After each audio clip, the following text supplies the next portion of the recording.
Bonjour à toutes, bonjour à tous, bienvenue dans cette chronique cinéma. Cette semaine, 4 films très différents, 4 propositions différentes au cinéma. Une comédie familiale tout d'abord, une comédie grinçante, le retour d'une saga de l'horreur culte, le drame sensible également porté par un grand acteur et un documentaire spectaculaire à voir et à vivre sur grand écran. On commence donc tout de suite avec mon premier film, ma première sélection, Chers parents, réalisé par Emmanuel Patron, tout simplement. Il est adapté de la pièce de théâtre à succès et il va raconter l'histoire de 2 parents qui convoquent leurs enfants pour leur annoncer une nouvelle importante. Alors bien sûr, très vite, ce qui devait être un simple dîner familial va se transformer en règlement de compte plus ou moins feutré, les non-dits explosent, les rancœurs remontent à la surface et chacun révèle sa vraie nature. Alors, au casting, on va retrouver notamment Miu Miu et André Dussolier, et en impeccable parent, apparemment bienveillant, mais beaucoup plus stratège qu'il n'y paraît. Alors pour ce film, la presse salue la qualité d'écriture et la finesse des dialogues. Certains critiques, eux, et c'est mon cas, parlent d'une comédie acide et jubilatoire qui observe avec précision les dynamiques familiales et les questions d'héritage, d'affection et d'intérêt. Et d'autres soulignent un dispositif très théâtral, mais comme je vous l'ai dit, c'est l'adaptation d'une pièce de théâtre, donc quoi de plus logique, mais tous reconnaissent tout de même que la tension dramatique fonctionne. Je vous rappelle bien sûr le titre de ce film, Chers parents. C'est un film de parole, de jeu d'acteur, où tout repose sur la subtilité. Alors si vous aimez les affrontements psychologiques et les drames familiaux, ce film est fait pour vous. Deuxième sélection, et on change totalement de sujet avec Scream 7, et oui, déjà réalisé cette fois par Kevin Williamson, qui est l'un des créateurs historiques de la saga.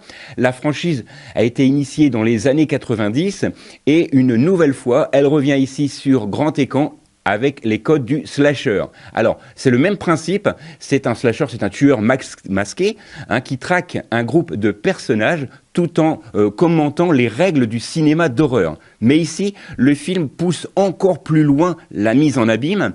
Il interroge sur la longévité de la saga, la nostalgie, la place des anciens face à la nouvelle génération d'acteurs. Et au casting, on va retrouver notamment Neve Campbell, qui est une figure emblématique de la série. Les premiers retours sont plutôt globalement positifs. Certains disent que le film fonctionne bien parce qu'il sait créer la tension et il sait également surprendre le spectateur. Les scènes de poursuite et d'attaque sont jugées efficaces, parfois même plus intenses que dans les épisodes précédents, et c'est vrai. Et certains apprécient le fait que le film rende hommage aux anciens volets tout en apportant du sang neuf. Du sang neuf, bien sûr, sans mauvais jeu de mots. Alors, il parle également des anciens épisodes et il parle d'un épisode en particulier. Et ça, vous le verrez en découvrant le film. Et le film respecte aussi l'œuvre originale et c'est ça qui est important, tout en cherchant également à évoluer. Le film, bien évidemment, sort cette semaine. Je vous en rappelle le titre, Scream 7.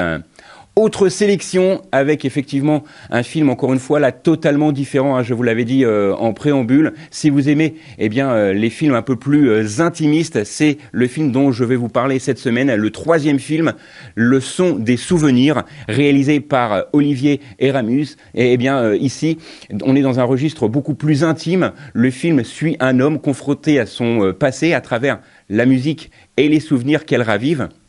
Et c'est un récit à la mémoire, à la transmission, à la manière dont certains sons peuvent réveiller les émotions enfuies. Alors le rôle principal est porté par Colman Domingo, donc la performance est particulièrement saluée. La presse internationale parle même d'une interprétation habitée tout en retenue, d'une grande élégance. Le réalisateur propose ici une mise en scène délicate, contemplative, qui laisse place au silence. Certains critiques évoquent un film sensible, mais parfois mélancolique, qui demande au spectateur d'accepter un rythme posé. D'autres soulignent la puissance émotionnelle et certaines scènes portées justement par la musique. C'est un film qui peut toucher profondément si on accepte de se laisser porter par l'œuvre, une œuvre plus discrète, mais exigeante et sincère.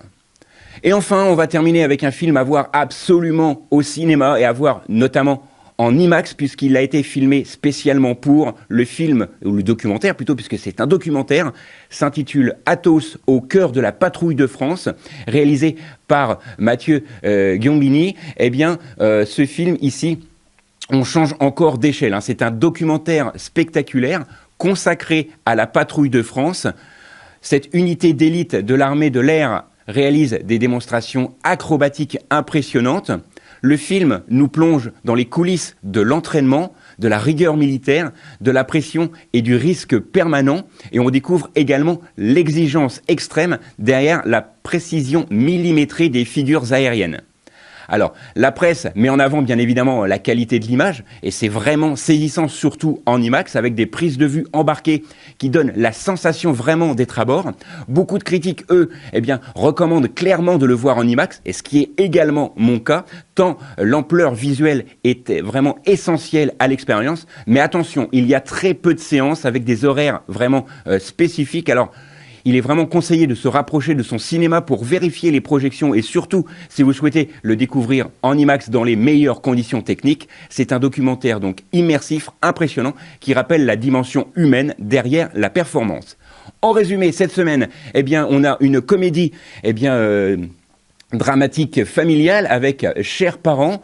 Le retour d'un mythe avec l'horreur, avec Scream 7, un drame sensible, je vous l'ai dit, avec les sons des souvenirs et enfin une expérience spectaculaire à vivre en IMAX avec Athos au cœur de la patrouille de France. Comme chaque semaine, vous l'avez vu, il y en a pour tous les goûts. Nous, on se retrouve la semaine prochaine, même endroit, même heure. D'ici là, sortez, allez au ciné et n'oubliez pas que le cinéma est fait pour tous ceux dont la curiosité est le plus grand des défauts.